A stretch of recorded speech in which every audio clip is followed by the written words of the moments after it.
I know you guys focused mostly on defense yesterday. What was kind of where were your goals today? Defense too, but we did a little more offense today, and then just getting our guys prepared, for how we want to play on kind of both sides of the ball. Another good day. We got after it pretty good in the scrimmage, and it was good. It was good. I'm happy where our guys are at. Are you happy with the level of intensity you're seeing? I love it. I love it. I mean, it's the only way to be, in my opinion. It's kind of who we are. It's how we want to be the entire time. So, to me, that's should be normal for us. It's just kind of the price of admission for us. Chauncey, when you think about the point guard beyond Drew with Scoot out, how are you kind of handling integrating guys and seeing what you have there? How are you going about that? Yeah, I mean, you got a lot of different ways that you could go. Normal playmakers, like Shaden and Denny, and obviously having Blake Wesley, who is a point guard, and he's going to push that pace. And Caleb also is playing really well. So we got plenty options. Do you give them each opportunities at different times, or do you know what I mean? How do you go about figuring out who's going to get that role? Yeah, we'll take a peek at them, at all of them in different situations, different practices, different drills, putting different combinations with different guys. We always like to have multiple ball handlers and playmakers on the floor, depending on how teams play you. So, yeah, they all kind of get their chances. I think people kind of look at that situation, they assume Denny will be the guy. You'll just integrate your regular rotation. But there's a guy like Blake, do they have a legit chance? Absolutely, absolutely they do. Why is that?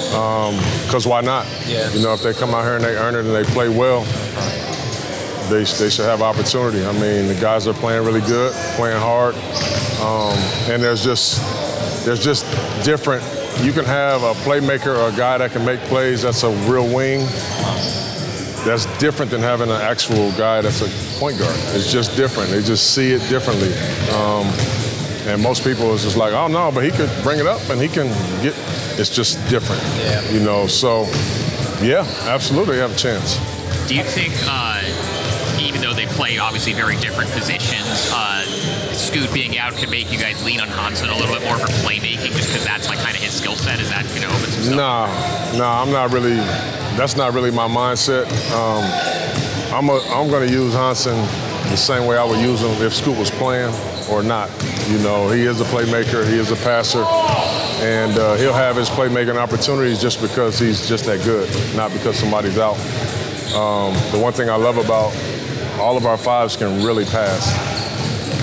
So we will sometimes play through them just because we got guys that are good cutters and good slashers. And so, yeah, it won't be because of Scoot's absence. It's because our fives are really good passers. What's the minutes that you're looking to cut for that role? I don't know how much Drew will play, so you got to count for a certain amount of minutes. Yeah, I'm not sure yet. Yeah. I'm not sure yet. Obviously you don't want to wear Drew out. He's our most veteran guy. He's our oldest player. So we got to be intentional about that. What do you like out of Blake? He's kind of the more experienced guy of that group.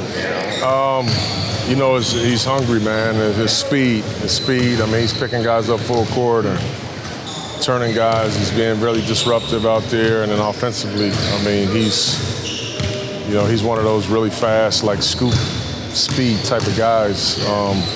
He just pushes the pace and keeps pressure on you. How have you seen Shaden in this field practice, and do you have any conversation with him in terms of his role in the upcoming season and your expectation? Yeah, Shaden has been playing really well. He's been practicing really well. I think he's doing good on both sides of the ball right now. Offensively, he's in a really nice rhythm. He's getting where he wants to go with the ball. Even against our pressure. We pressure, we're very physical. So he's been good in terms of me having a conversation about role. No, I haven't had that conversation with him. And again, roles will be established based on how you play. I don't have that conversation with a guy before we even start practicing because I don't know how he's going to play. I don't know. So it's a little early for that. guys usually a lot of times have refs that you bring in from the local area. It looked like there were NBA refs here today. Was there a reason why? Or? Yeah, the NBA, the refs, they're doing a thing with us this year, which I think is absolutely amazing, where you get to pick 2 days kind of during training camp where you can actually have real refs ref your stuff, you know, ref your drills, your scrimmages. The guys get to ask all the questions that they want, and we as a staff, we get to ask all the questions. We get to go over the points of emphasis for the season. And I think just bridge that gap. You know, there's always an obvious division, you know, if you will, with coaches and players and referees. So I think having these opportunities, it gives you a chance to, like, understand that these are just normal people, man, you know, and they're not really against you. They're just trying to do their best. And so I think it was genius, man. I'm glad that we have that opportunity. Yeah, I guess you only see them when they're in a game, like, and you're already kind of bringing your game intensity. Exactly. Probably having a chance to actually a little bit more low intensity. Exactly. Bridge that gap. Yeah, I think it's cool, man. Yeah. You get into it with him? Huh? You get into it with him? Nah. Come on. Not today. Bring it early. Not today. With the new offensive schemes that you talked about, immediate day, when did those start to catch your eye? And did some of that happen when you played Memphis last season? Memphis was doing some of the stuff. They were actually, you know, obviously we knew what their offense did early in the season. But there's a couple other systems and situations that I kind of merged a few systems together. But yeah, very early on, you know, as you start to look at our team and see our team shape up, it was apparent to me how I knew how I wanted us to play. That was like a personnel thing. Like you looked at like Denny or Scoot. Like, it was because of personnel you realized you wanted to play more this way. Yeah. What are you seeing out of Klingon? Like, what's his next step for you, kind of big picture? I think he's doing great, Yeah. first and foremost. I think he had an incredible summer. You look at his body and you look at where he's at. It's hard to do that, and it's particularly for a young guy who's trying to find himself in the league. And I'm really happy with where he's at in terms of next steps. Just him being able to play longer stretches, him being able to really kind of understand what most teams are trying to do and just figuring personnel out. All great defenders, at some point, you don't lean on just your length or your shot blocking. You lean on, I understand and know what that guy wants, and I'm going to beat him to that. That's kind of his next step in studying the game.